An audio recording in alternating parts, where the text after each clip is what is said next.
Hello, my name is Lara, Kudayisi-Emeralds. They call me the matchmaking mistress, and I just decided to shoot this video today to talk to you singles. Yes, I am particular about singles. Why you're still single? Why you still single? Yeah, I know you say the right guy hasn't come along, the right girl hasn't come along, but the thing is, if you look most of the time everywhere, right guys are everywhere. Right babes are everywhere. I'm not saying you should jump into a marriage, I'm not saying you should just jump into a relationship and all of that, but then I'm asking you, what are you looking for?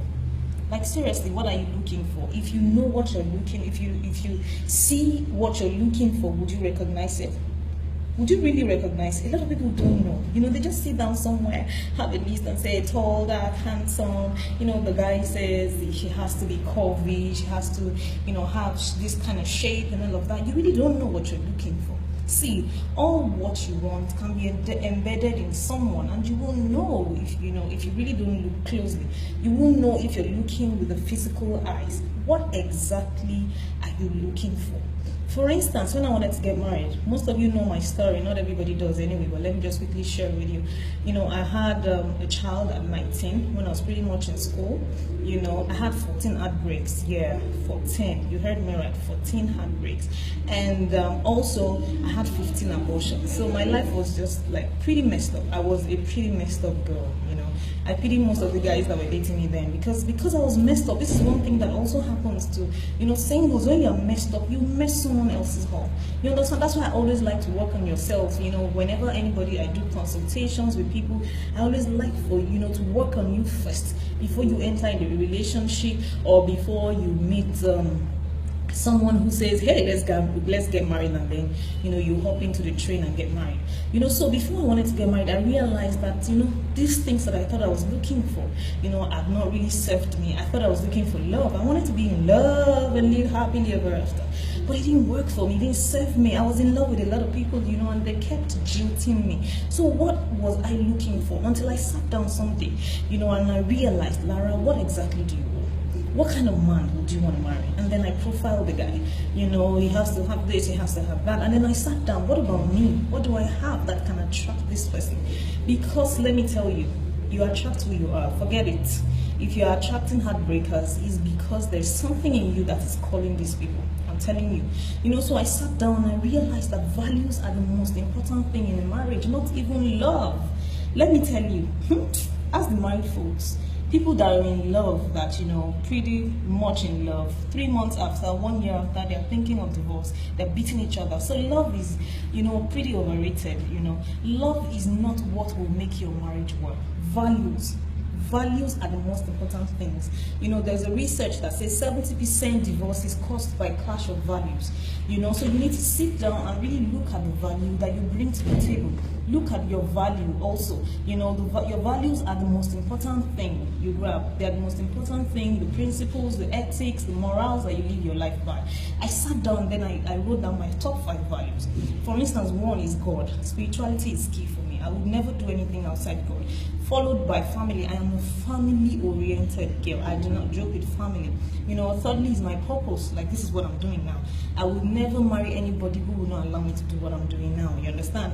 Then followed by wealth, fun, adventure. I wrote down these things, accountability. So I sat down. All the men I came across, I started, comparing. Do they have this set of values with them?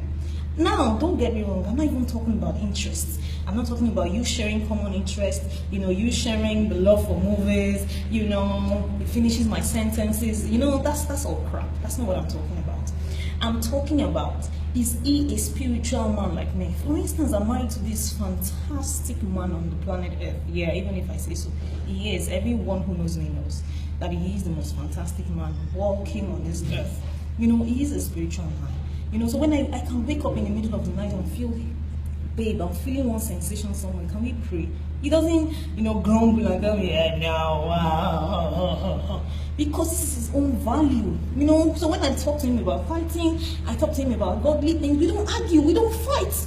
Because this is his value. Let me tell you, when you marry someone who you share the same values with, fight will be reduced. I'm telling you, it's not that you won't fight. Yes, you will fight, but you will not be fighting about basic things. You get what I'm trying to say? So spirituality, I made sure my husband was spiritual enough for where I was going.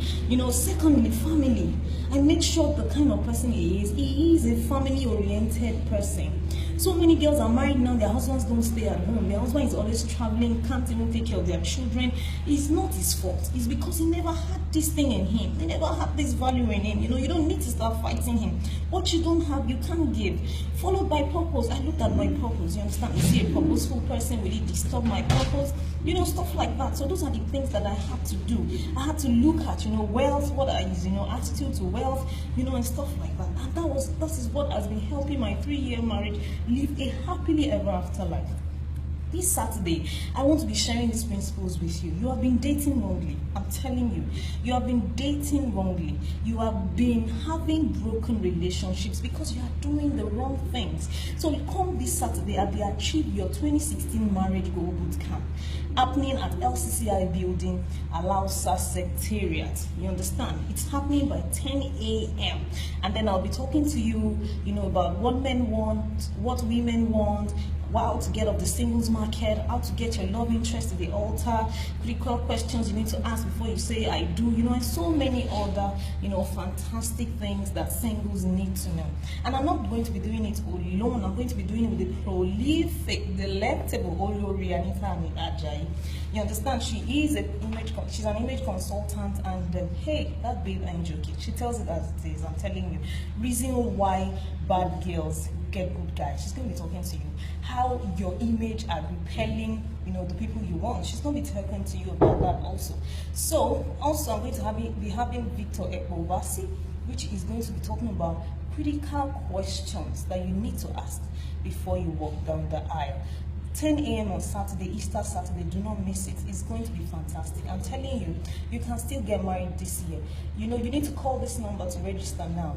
0708 157 3601. 0708 157 3601, or go to www.completesinglesclub.com to register. We only have 4 seats left, so you need to start making the call now, or else you'll be exempted. It's 20,000 naira. 20,000 naira. What is 20,000 naira to your happily ever after life? You can still get married this year. I'm telling you, I got married in 7 months, so I'm going to leave you with this. It is never too late to live happily ever after. Make that call now. And I'm telling you, this smiling happily ever after this year. Bye for now.